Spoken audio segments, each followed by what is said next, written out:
दोस्तों trending star Khesari Lal Yadav को लेकर अभी एक बहुत बड़ा ब्रेकिंग न्यूज निकल कर है। जी हां दोस्तों, आप सभी के बीच खेसारी लाल एक बहुत ही ब्लॉकबस्टर सॉन्ग होली का रिलीज कर दिया है, जिस सॉन्ग का नाम है गरम गोदाम। और ये सॉन्ग का नाम सुन के बहुत ही अटपटा लगता होगा, लेकिन ये सॉन्ग रिलीज होते ही यूट्यूब पर धमाल मचाना शुरू कर दिया है। लेकिन धमाल के साथ साथ कई लोग इस गाने के ऊपर विवाद भी करना चालू कर दिया। तो कौन इस गाने के ऊपर विवाद कर रहा है और ये गाना कब तक ट्रेंडिंग में जाएगा, पूरी खबर जानने के लिए वीडियो को लास्ट तक जरूर देखें। और अगर आप भी खेसारी लाल यादव का सच्चा फैन है तो इस वीडियो को लाइक कर देना, साथ ही अपने दोस्तों में शेयर कर देना। तो चलिए आज का वीडियो शुरू करते हैं। दोस्तों इस बार भोजपुरिया दर्शक खेसारी लाल से काफी ज्यादा नाराज थे, क्योंकि इस बार खेसारी लाल होली में एक भी ऐसा सॉन्ग नहीं रिलीज किया जो मार्केट में धमाल मचाए, होली में गर्दा उड़ा दे। तो इसी वजह से खेसारी लाल अपने फैंस का नाराजगी दूर करने के लिए होली का सबसे बड़ा ब्लॉकबस्टर सॉन्ग रिलीज कर दिया है। और ये सॉन्ग से भोजपुरिया दर्शक काफी ज्यादा खुश है, फुल एंजॉय कर रहा है, क्योंकि दर्शक जैसा गाना खोज रहे थे वैसा ही गाना खेसारी लाल लेके आ गया है, गरम गोदाम। और ये सॉन्ग आज ही सुबह में रिलीज हुआ है सारागामा हम भोजपुरी यूट्यूब चैनल पर। और ये बात तो सबको पता है, जब भी सारागामा हम भोजपुरी पर कोई भी गाना आता है, कोई भी वीडियो आता है, भले वो पवन सिंह का हो या खेसारी लाल का हो या गुंजन सिंह का हो या अरविंद अकेला का हो या नील कमल का हो, कमाल का सॉन्ग ही लाता है, सबसे हट के यूनिक करता है।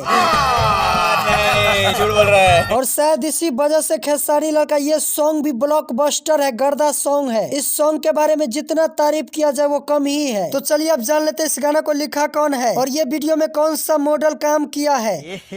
रहा नहीं जाता, तड़प ही ऐसी है ना। तो दोस्तों गरम गोदाम सॉन्ग को लिखा है भोजपुरी के नए राइटर भागीराज पाठक जी, और ये राइटर बिल्कुल नया है। और इस सॉन्ग को गाए भोजपुरी के दबंग स्टार खेसारी लाल यादव और नेहा राज जी। और वीडियो में काम किया है खेसारी लाल और यामिनी सिंह, और ये वीडियो बहुत ही कमाल का है। तो चलिए अब जान लेते हैं ये गाना ट्रेंडिंग में जाएगा कि नहीं जाएगा। तो दोस्तों 100% गारंटी है ये गाना ट्रेंडिंग में जाएगा, क्योंकि सारागामा हम भोजपुरी पर जितने भी सॉन्ग खेसारी लाल का आता है वो सॉन्ग ट्रेंडिंग में जाता ही जाता है, और ये सॉन्ग भी ट्रेंडिंग में जाएगा। खैर ये सब छोड़िए, अब जान लेते हैं इस गाने के ऊपर विवाद कौन कर रहा है। तो दोस्तों कई लोग का कहना है ये सॉन्ग बहुत ही अश्लीलता है, इस गाना में खेसारी लाल भर भर के अश्लीलता परोस दिया। लेकिन मुझे जहाँ तक लगता है ये सॉन्ग है होली का, और होली सॉन्ग में थोड़ा मोड़ा अश्लीलता चलता है। अगर होली सॉन्ग में थोड़ा मोड़ा अश्लीलता शब्द का प्रयोग नहीं करेगा तो ये सॉन्ग अच्छा ही नहीं लगेगा सुनने में। खैर जैसा जिसका सोच है वैसे ही सोचेगा, आप लोग इस बात पर ध्यान मत दीजिएगा। जब भी हाथी बाजार चलते तो 1000 कुत्ते पीछे पीछे भौंकते रहते हैं, ऐसा ही हो रहा है खेसारी भैया के साथ भी। तो आप लोग को क्या लगता है खेसारी लाल का गरम गोदाम सॉन्ग अश्लील है या नहीं? आप लोग अपना राय विचार में कमेंट बॉक्स में जरूर लिखें, और इसी तरह के न्यूज सबसे पहले देखने और जानने के लिए चैनल को भी सब्सक्राइब कर देना। जय हिंद।